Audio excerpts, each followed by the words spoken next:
The scream of metal against asphalt pierced the morning air like a knife. Marcus Thompson's hands gripped the steering wheel of his rideshare vehicle as he watched the police cruiser spin wildly across 3 lanes of traffic, sparks flying as it scraped against the concrete barrier.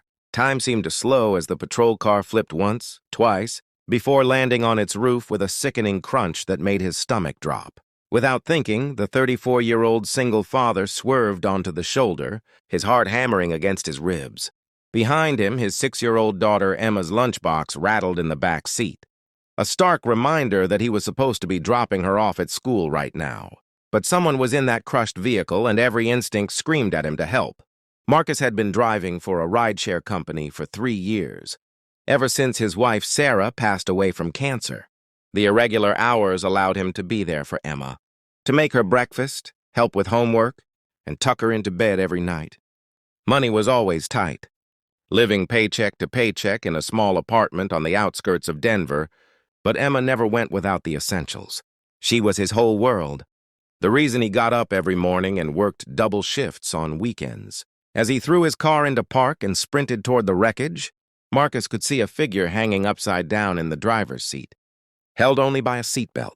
Gasoline pooled on the pavement, its acrid smell burning his nostrils. Other cars had stopped, but no one was moving to help. Someone shouted something about waiting for emergency services, but Marcus knew there wasn't time. The officer inside was a woman, probably in her late 20s, blood trickling down her forehead as she struggled weakly against the belt. "I've got you," Marcus called out, dropping to his knees beside the shattered window. Glass bit into his jeans, but he ignored the pain. "Stay still, okay? I'm going to get you out." Officer Jennifer Martinez tried to focus on the man's face through the haze of pain and confusion. She'd been pursuing a stolen vehicle when another car ran a red light, clipping her cruiser and sending her into this nightmare. Her radio crackled uselessly somewhere in the wreckage, and she could smell the gasoline, too. Fear gripped her chest, squeezing tight. "My name's Marcus," he said, his voice steady despite the tremor in his hands. "I need you to support yourself if you can. When I cut this belt, you're going to drop. I'll catch you, but I need you to be ready." Marcus pulled out the small pocket knife he always carried, the one his father had given him before passing away. It was one of his few possessions of real value. Working quickly, he sawed through the seatbelt's thick webbing, while using his other arm to support Jennifer's weight. The moment the belt gave way, she fell into his arms, and he pulled her through the window with strength he didn't know he possessed.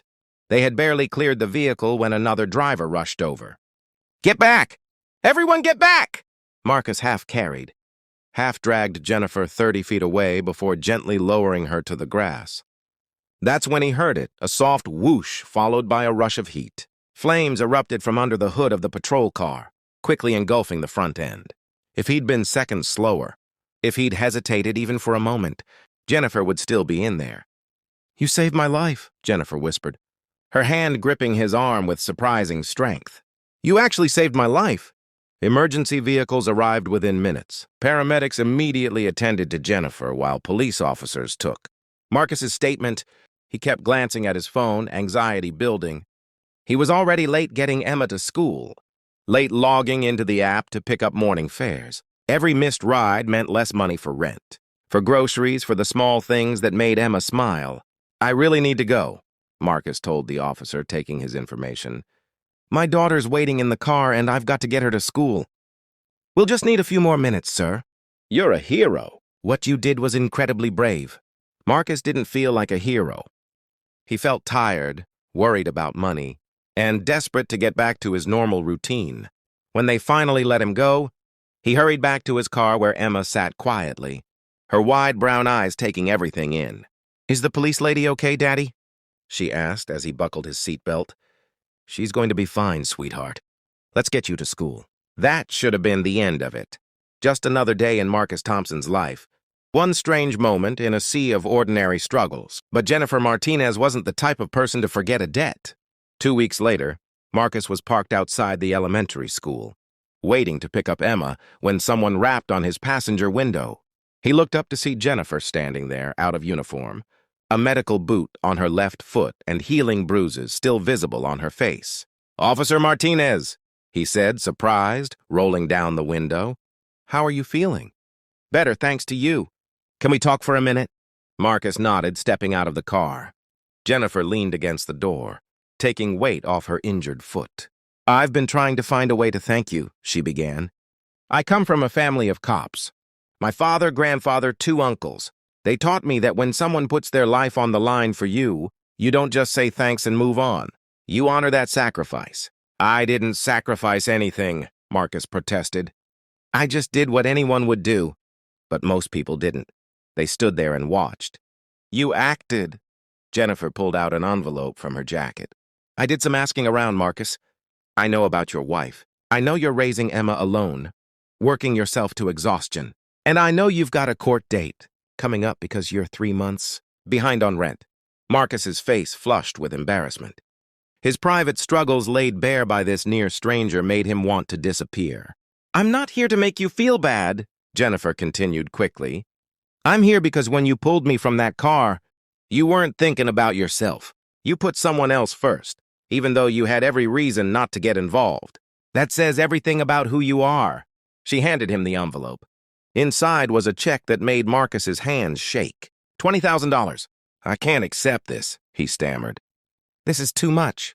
I don't need charity. It's not charity. After I told my family what happened, they insisted on helping. My parents, my siblings, we all contributed. But there's more. Jennifer pulled out another paper. My uncle owns a small security company. He's looking for someone trustworthy, someone with integrity. The job comes with health insurance, regular hours, and enough pay that you won't have to choose between rent and groceries. If you're interested. Marcus couldn't speak. Tears burned his eyes as he stared at the check, at the job offer, at this second chance he never expected. Behind him, the school bell rang, and children began streaming out, Emma among them. Daddy! Emma called out, running toward him. He scooped her up, holding her tight while trying to compose himself. Jennifer smiled at them both. You gave me my life back, she said softly. Let us help give you yours. 6 months later, Marcus stood in the parking lot of his new apartment complex, helping Emma out of their newer, more reliable car. The security job had been everything Jennifer promised and more. Regular hours meant he could help with homework every night, take Emma to her dance classes, even start saving for her college fund. Jennifer had become a family friend, stopping by for dinner occasionally, always bringing Emma's favorite ice cream. She'd fully recovered from her injuries and was back on patrol, more careful but just as dedicated. As Marcus watched Emma skip toward their front door, backpack bouncing, he thought about that morning on the highway. In that moment of crisis, he hadn't thought about the consequences or the cost. He'd simply seen someone who needed help and acted. He never imagined that single decision would transform not just one life, but 2. The truth was, they had saved each other. He'd pulled her from a burning car, but she'd pulled him from a life of endless struggle and uncertainty. Sometimes heroism isn't about capes and superpowers. Sometimes it's about seeing someone's humanity and responding with your own. About kindness meeting. Kindness until the world becomes a little bit brighter for everyone involved. Come on, Daddy. I want to show you my spelling test, Emma called from the doorway. Marcus smiled, pocketing his car keys, and jogged toward his daughter. Toward home! Toward the life that one act of courage had made possible.